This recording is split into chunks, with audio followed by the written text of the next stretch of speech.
Mesa, Reverend Rock. I'm grateful for your generous invitation to state my views.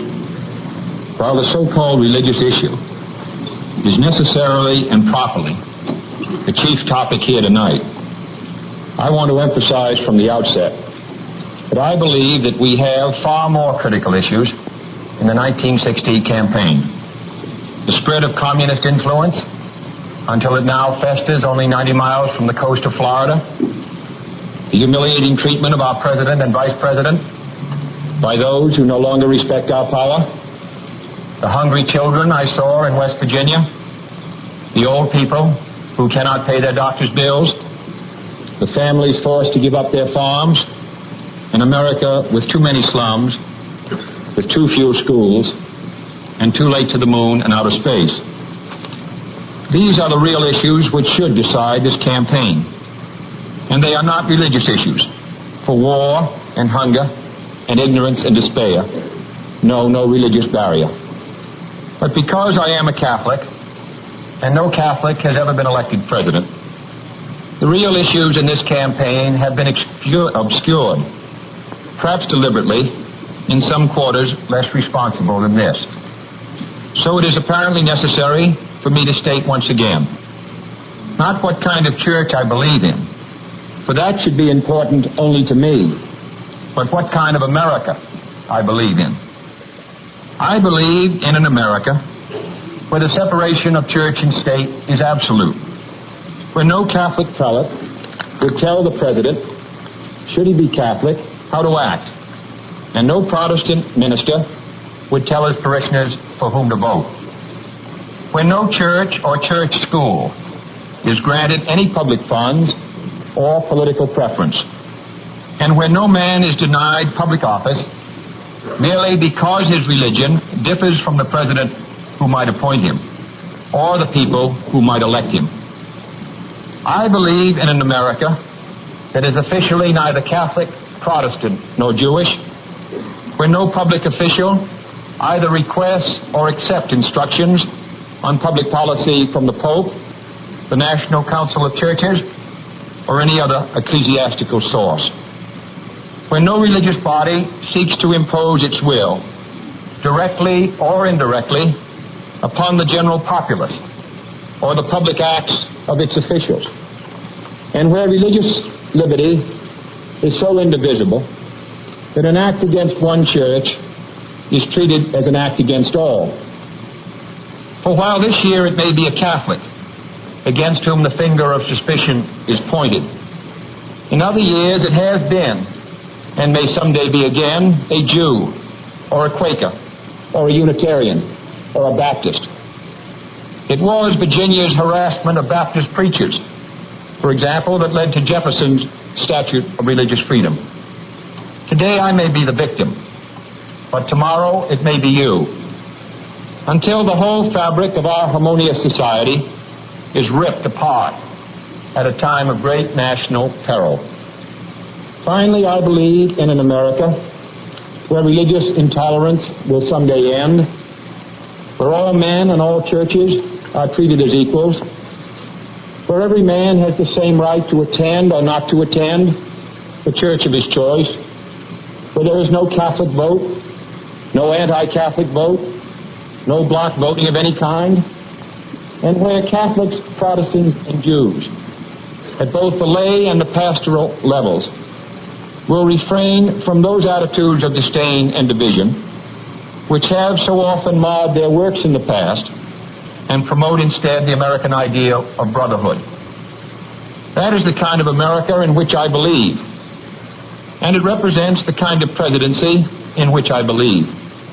A great office that must be neither humbled by making it the instrument of any religious group, nor tarnished by arbitrarily withholding its occupancy from the members of any one religious group. I believe in a president whose views on religion are his own private affair, neither imposed upon him by the nation, nor imposed by the nation upon him as a condition to holding that office. I would not look with favor upon a president working to subvert the First Amendment's guarantees of religious liberty, nor would our system of checks and balances permit him to do so. And neither do I look with favor upon those who would work to subvert Article 6 of the Constitution by requiring a religious test, even by indirection. For if they disagree with that safeguard, they should be openly working to repeal it. I want a chief executive whose public acts are responsible to all and obligated to none, who can attend any ceremony, service, or dinner his office may appropriately require him to fulfill, and whose fulfillment of his presidential office is not limited or conditioned by any religious oath, ritual, or obligation. This is the kind of America I believe in, and this is the kind of America I fought for in the South Pacific, and the kind my brother died for in Europe. No one suggested then that we might have a divided loyalty, that we did not believe in liberty, or that we belonged to a disloyal group that threatened, I quote, the freedoms for which our forefathers died.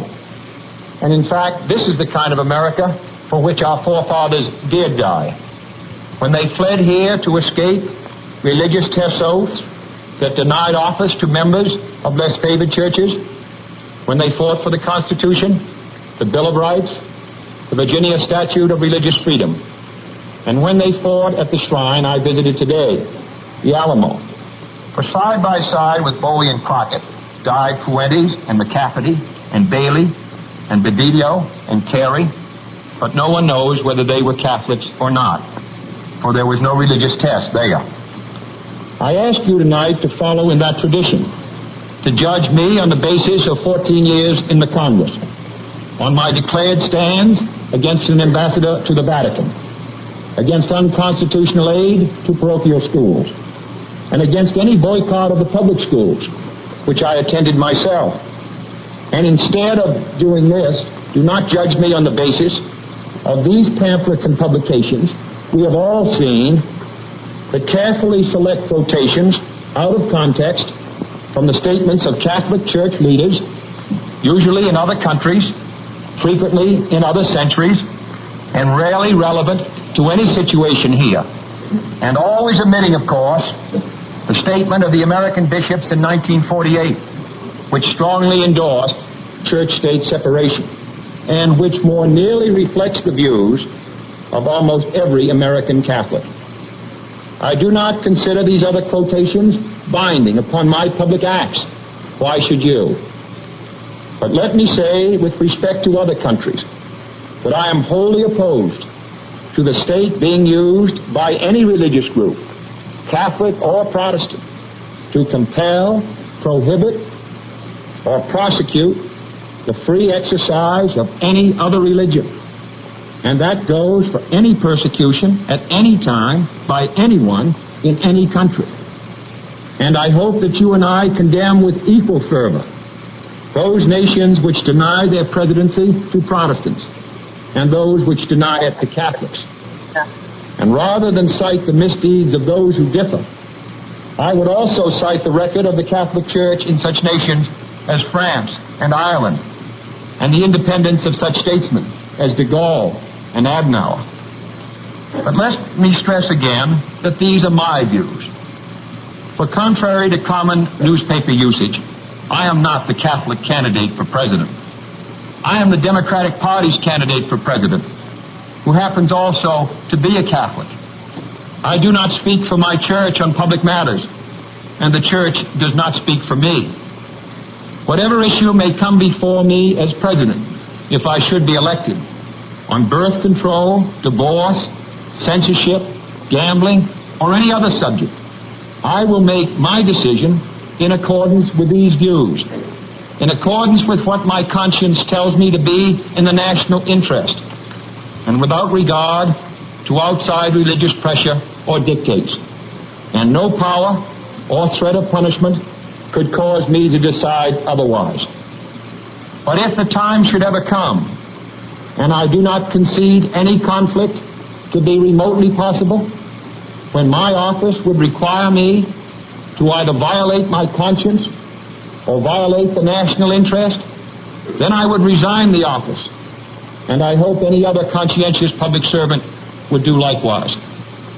But I do not intend to apologize for these views to my critics of either Catholic or Protestant faith, nor do I intend to disavow either my views or my church in order to win this election.